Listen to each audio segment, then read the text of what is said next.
Aí eu trago essas histórias e eu vejo que um outro lado está indo na contramão. É tipo o caso da violência contra a mulher.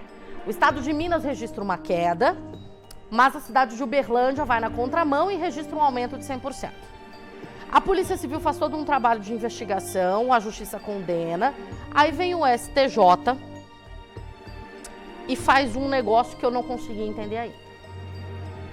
A 5ª turma do Superior Tribunal de Justiça decidiu por 3 votos a 2 inocentar do crime de estupro de vulnerável um homem de 20 anos. Na época dos fatos, ele tinha 20 anos. Esse homem engravidou uma menina de 12 anos em Araguari, aqui do nosso lado.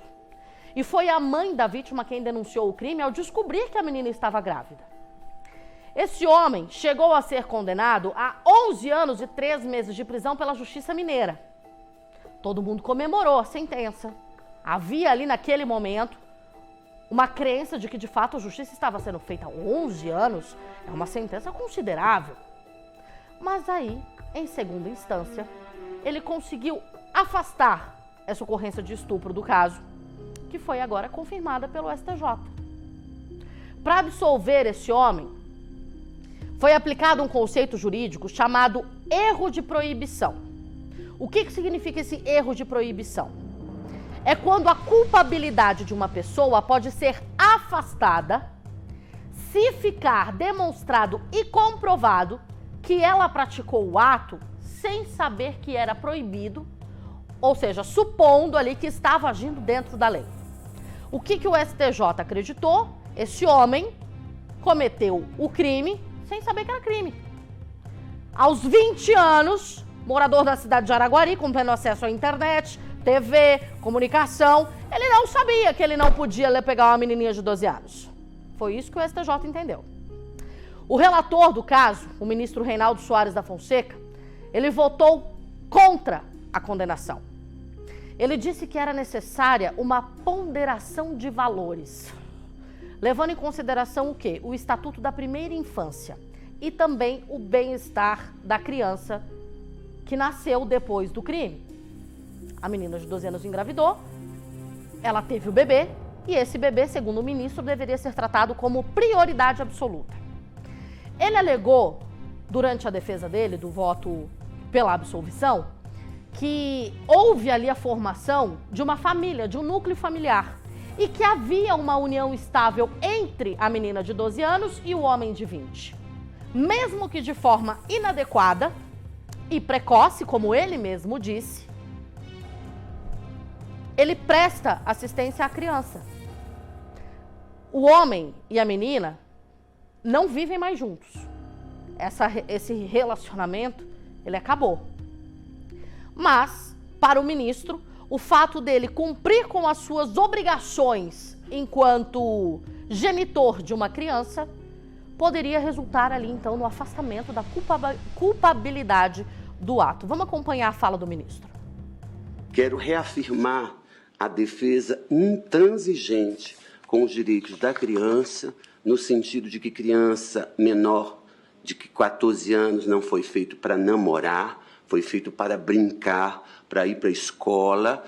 Todos esses princípios que nortearam a posição da terceira sessão, capitaneada pelo ministro Schetti, né? Estou inteiramente de acordo, reafirmo em gênero, número e grau todas as considerações feitas pela terceira sessão. Só que a vida é maior do que o direito.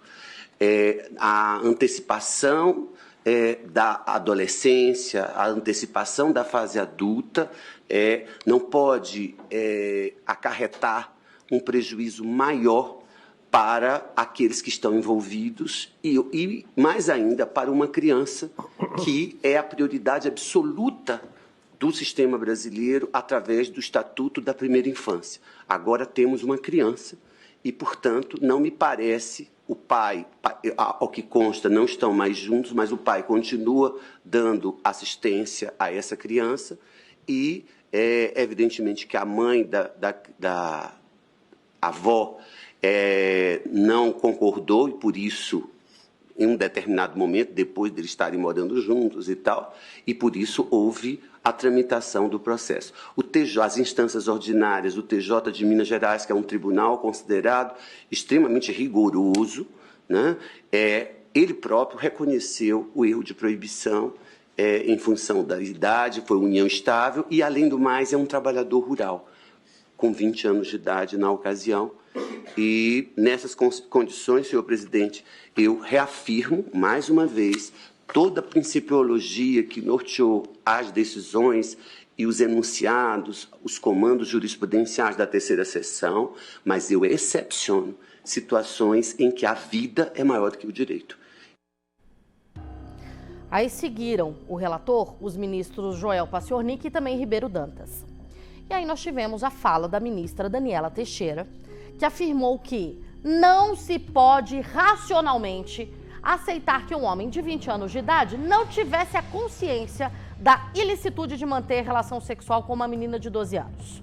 A ministra também foi seguida pelo ministro Messode Azulay, para quem a presunção do crime é absoluta nos casos de abuso sexual contra menor, ou seja, independentemente da suposta formação familiar, da suposta união estável, independentemente ali da questão envolvendo a criança fruto dessa violência, havia sim que se respeitar o caso e tratá-lo como um estupro de vulnerável. Agora você acompanha comigo a fala da ministra Daniela. Uma breve incursão nas provas trazidas se verifica que a vítima tinha 12 anos, à época do ocorrido, e o réu tinha 20 anos.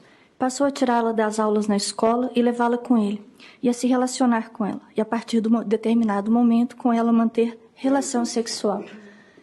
Eu aqui adoto uma campanha do coletivo Me Too Brasil, que é citar as coisas pelo nome. Às vezes choca, às vezes agride. Mas determinados tipos penais têm nome. E o nome desse relacionamento de um maior de 20 anos com uma menina de 12 é estupro de vulnerável. É isso que se passa, é disso que se trata. É pouco crível que o acusado não tivesse conhecimento da ilicitude da sua conduta, especialmente no mundo atual, morando na cidade urbana de Araguari, Minas Gerais, com 109 mil habitantes.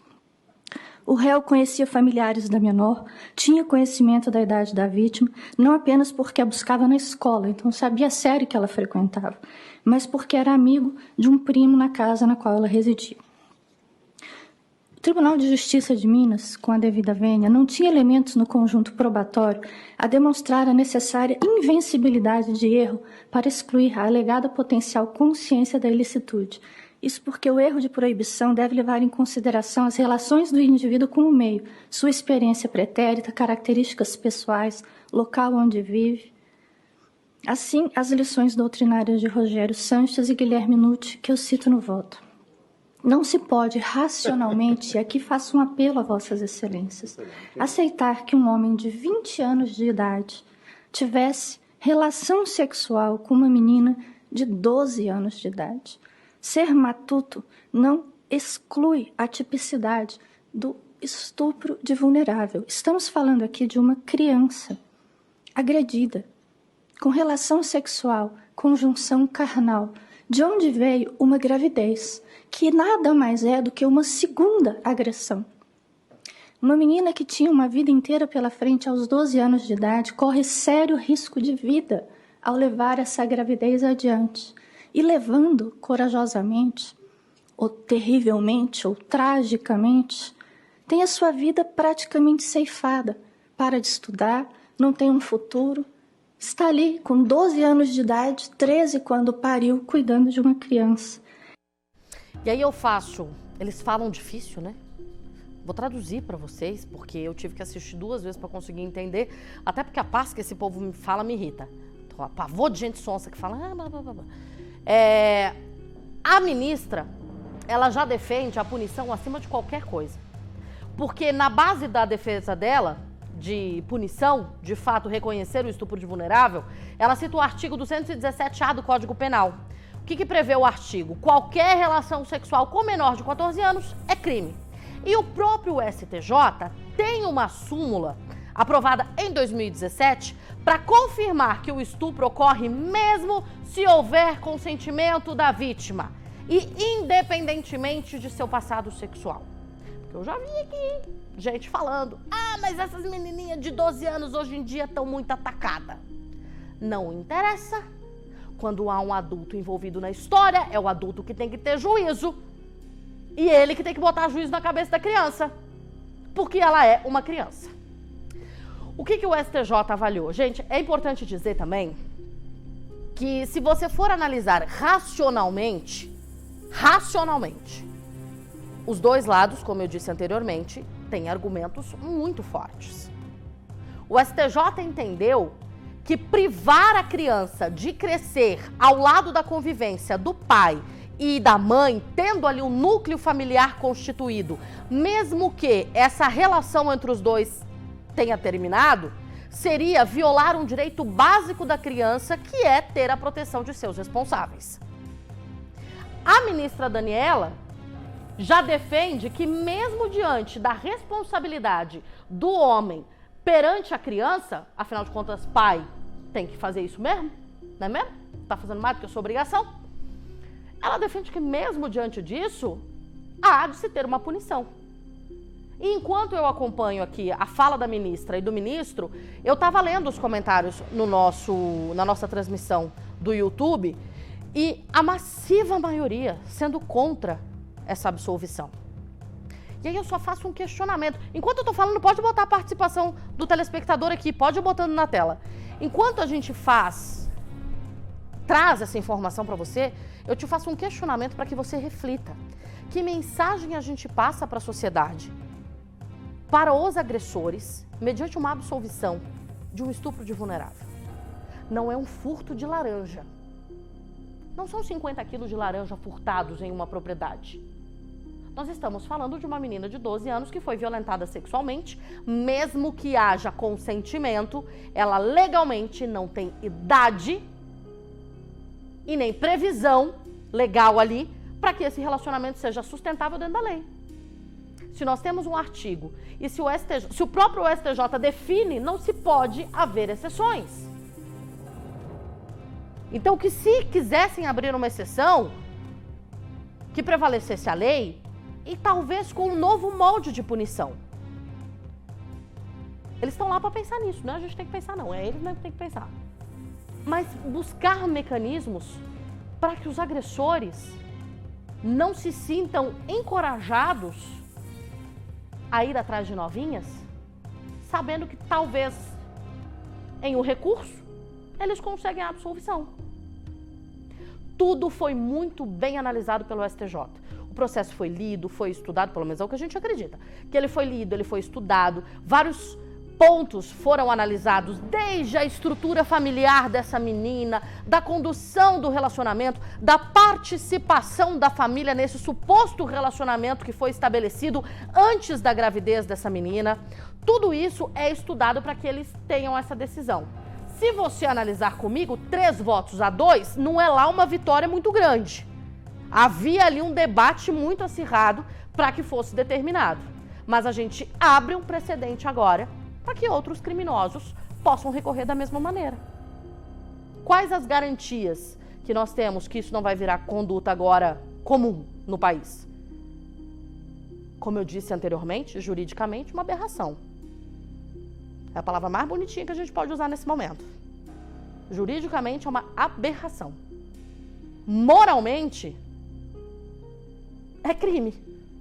É um crime cometido novamente contra essa menina, hoje já é uma mulher, e contra essa criança.